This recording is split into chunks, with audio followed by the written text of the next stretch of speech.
तो पिला माने एई चैप्टर रे प्रथमे तुमको केउटा धातु और केउटा अधातु सेटा जानिबा को पड़िबो।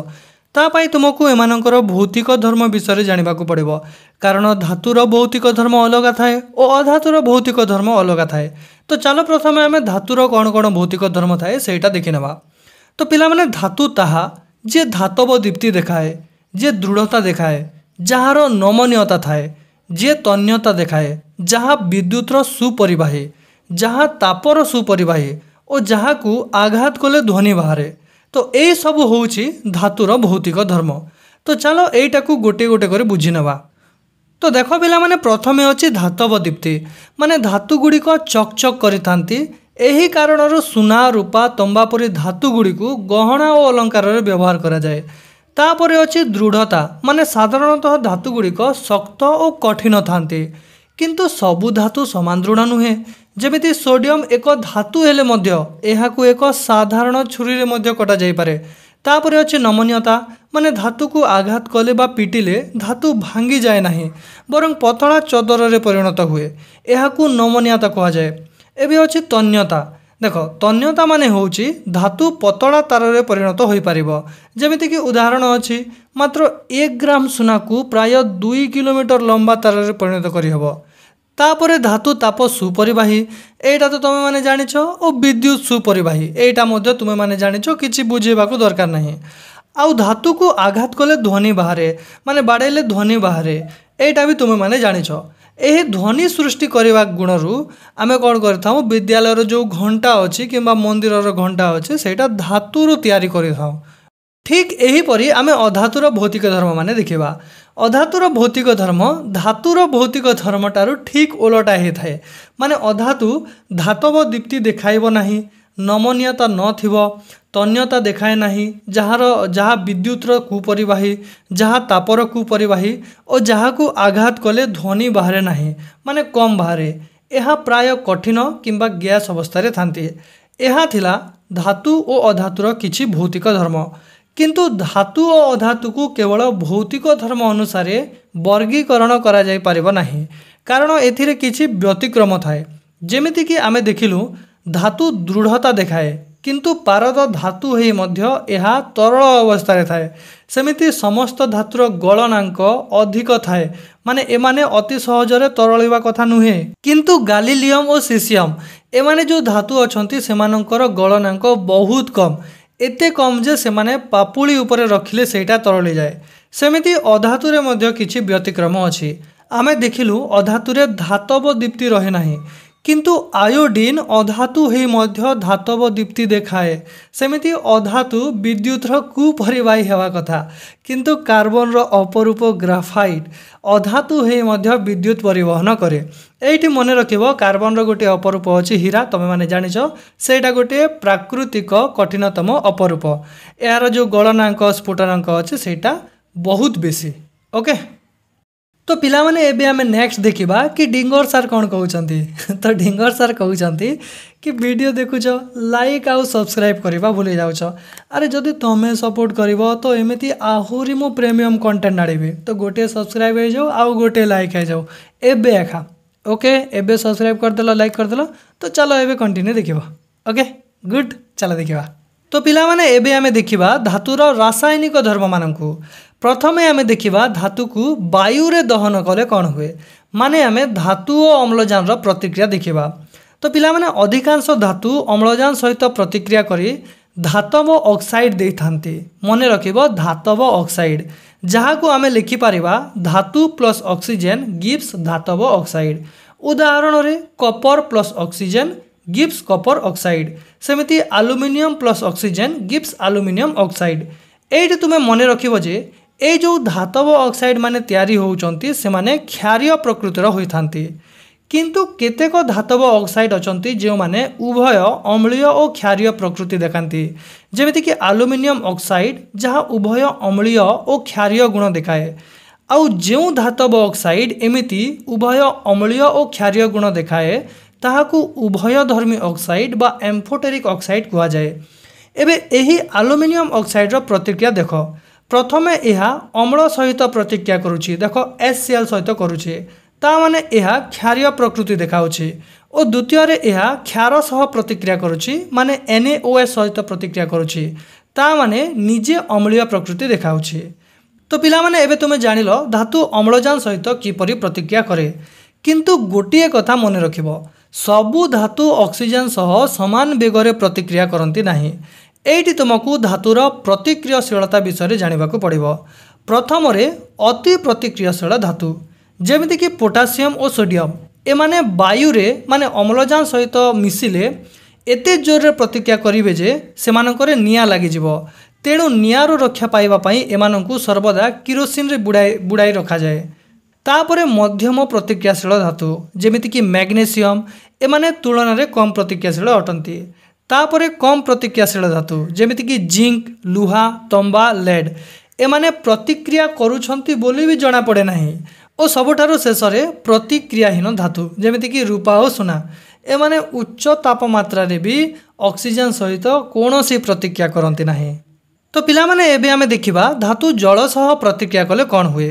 तो देखो धातु जल सह प्रतिक्रिया करी धातव हाइड्रोक्साइड दे थाए और सेथिरे हाइड्रोजन गैस मध्य बाहरी थाए जहाँ को आमे लिखि पारिबा धातु प्लस जल गिव्स धातव हाइड्रोक्साइड प्लस हाइड्रोजन। किंतु पिला माने एइटी मने रखिबो जे समस्त धातु जल सह समान हिसाब रे प्रतिक्रिया करंती नाही। जेमिति कि केते धातु केवल ठंडा जल रे प्रतिक्रिया करंती, किंतु किछि धातु एमिति भी अछंती जहाँ ठंडा जल रे प्रतिक्रिया करंती नाही। सेमिति किछि गरम जल रे प्रतिक्रिया करंती आउ किछि करंती नाही। सेमिति किछि बांफ सहित प्रतिक्रिया करंती आउ किछि करंती नाही। माने कहिबाकू गले एइटा धातु उपरे निर्भर करे। एबे आमे प्रतिक्रिया माने देखिबा। प्रथमे देखिबा अधिक प्रतिक्रियाशील धातुर ठंडा जल सह प्रतिक्रिया। देखो अधिक प्रतिक्रियाशील धातु जेमिति कि सोडियम और पोटासियम ठंडा जल सह तीव्र प्रतिक्रिया करे। एइठी प्रतिक्रिया देखिनियो एठारे प्रतिक्रियारू ताप बाहरे और सेथिपाई सांगे सांग निया लागि जाए। एबे देखिबा कम प्रतिक्रियाशील धातुर ठंडा जल सहित प्रतिक्रिया। कम प्रतिक्रियाशील धातु जेमिति कि कैल्शियम ठंडा जल सह सेते तीव्र प्रतिक्रिया करे नाही। एइठी प्रतिक्रिया देखिनियो एठारे जो ताप बाहरे ताहा हाइड्रोजन रे निया लगे पारे नाही, माने एइठी निया लागिबो नाही। एबे आमे नेक्स्ट देखिबा धातु सह गरम पानी रो प्रतिक्रिया। तो पिला माने मैग्नेशियम परि धातु केवल गरम पानी रे प्रतिक्रिया करंती और मैग्नेशियम हाइड्रोक्साइड आउ हाइड्रोजन दियंती। एइठी प्रतिक्रिया तुमे देखिनियो ध्यान देबो एई प्रतिक्रिया ठंडा पानी रे केबे भी पॉसिबल नुह, केबे भी संभव नुह। एबे देखिबा धातु सह बांफर प्रतिक्रिया। केतेक धातु जेमिति कि लुहा, एल्युमिनियम, जिंक केवल बांफरे प्रतिक्रिया करंती।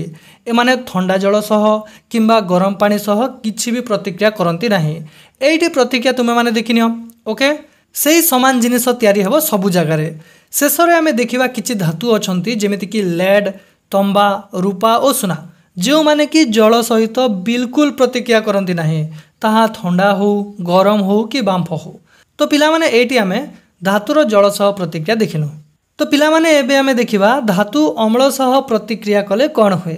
तो पिला माने धातु अम्ल सहित प्रतिक्रिया करी लवण और हाइड्रोजन गैस दे थांती। एइठी तमे प्रतिक्रिया देखिनियो धातु प्लस लघु अम्ल गिव्स लवण प्लस हाइड्रोजन गैस। किंतु समस्त धातु एहिपरि प्रतिक्रिया करंती नाही। जेमिति कि मैग्नेशियम, एल्युमिनियम, जिंक एमाने लघु अम्ल सहित नॉर्मल प्रतिक्रिया करि देबे, किछि भी चेंज हेबो नाही, डायरेक्ट जेमिति नॉर्मल हो सेमिति हेइ जिवो ओके। एइठी तमे प्रतिक्रिया माने देखिनियो देखिनेलो। किंतु तंबा लघु अम्ल सह बिल्कुल प्रतिक्रिया करिवो नाही। सेमिति आउ गोटे ट्विस्ट अछि, तमे माने देखुछ एइठी सब जगह रे HCl धातु सहित प्रतिक्रिया होउछि। तो धातुर HCl सहित प्रतिक्रिया रे हाइड्रोजन गैस बाहरुछि, किंतु धातुर नाइट्रिक एसिड सह प्रतिक्रिया रे सीन अलगा। नाइट्रिक एसिड हाइड्रोजन गैस बाहर करे नाही और nitrogen oxide N2O, NO, NO2 देइथाय।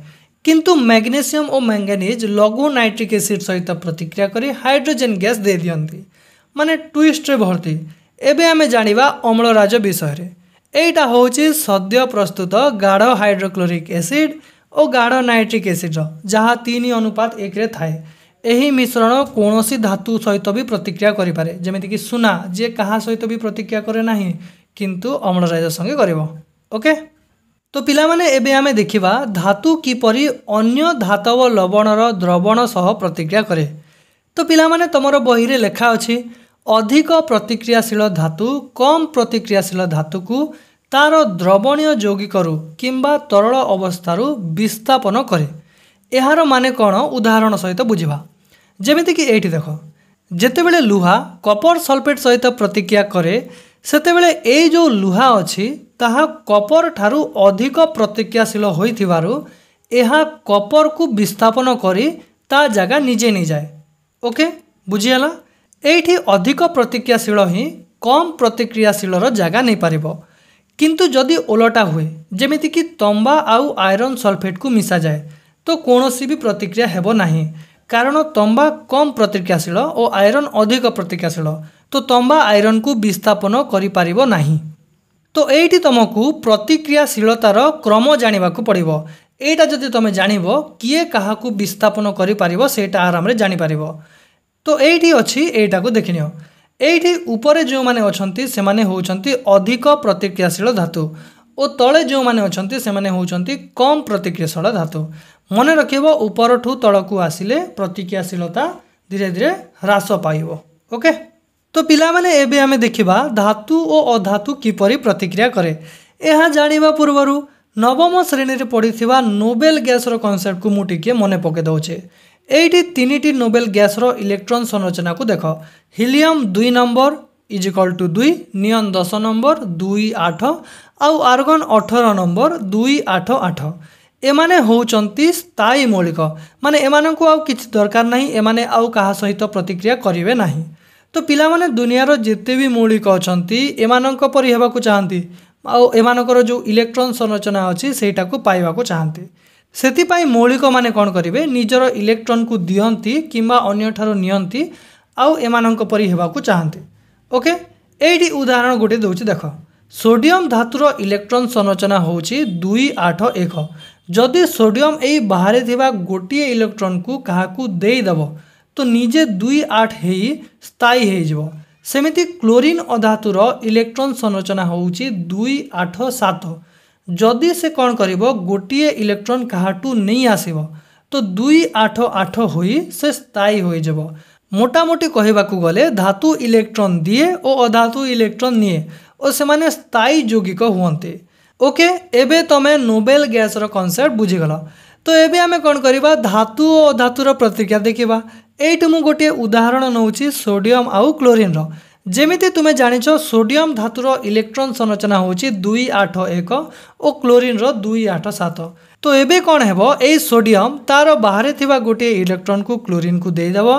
देई देले दुहे स्थायी हे जिवे। एहार 2 8 और ताहार 2 8 8। आउ गोटे कथा मन रखिबो जेहेतु एठी सोडियम इलेक्ट्रॉन देला माने विजुक्त चार्ज देई देला तो निजे युक्त चार्ज हे जिवो माने Na+ हे जिवो। और सेमिति क्लोरीन इलेक्ट्रॉन को नेला माने विजुक्त चार्ज को नेला तो निजे विजुक्त चार्ज हे जिवो माने Cl- हे जिवो। आउ दुहे परस्पर को आकर्षित करी NaCl यौगिक तैयारी करिवे। एहीपरि भावरे धातुरु अधातु को इलेक्ट्रॉन स्थानांतरण द्वारा सृष्टि होतिबा यौगिक को आयनिक यौगिक बा विद्युत संयोज्य यौगिक कुहा जाए। तो पिला माने एबे आमे देखिबा एही आयनिक यौगिकर धर्म मानको। फास्ट आमे देखिबा भौतिक धर्म। तो पिला माने आयनिक यौगिक साधारणतः कठिन और शक्त थांती। एहार कारण होउछि विपरीत चार्जित आयन मानक मध्यरे थिबा दृढ़ आकर्षण, किंतु जोर रे बाड़ेले किंबा घात कले खंड खंड होई जिवो। ओके। द्वितीय रे गलनांक और स्फोटनांक। आयनिक यौगिकर गलनांक और स्फोटनांक बहुत उच्च, कारण दृढ़ आकर्षण अछि ताहाकू भांगिबा पई बहुत शक्ति आवश्यक होइथाय। 3 नंबर रे अछि द्रवणीयता। साधारणतः आयनिक यौगिक माने जल रे द्रवणीय हुअन्ते, किंतु किरोसिन पेट्रोल आदि द्रावक रे अद्रवणीय। तापरे विद्युत परिवहन। कठिन अवस्था रे आयनिक यौगिक विद्युत परिवहन करे नाही, कारण आयन माने मुक्त भावे गति करि पारंती नाही, किंतु तरल बा द्रवण अवस्था रे विद्युत परिवहन करि पारिबो, कारण एबे आयन माने मुक्त भावे गति करि पारिबे। ठीक अछि। ओके।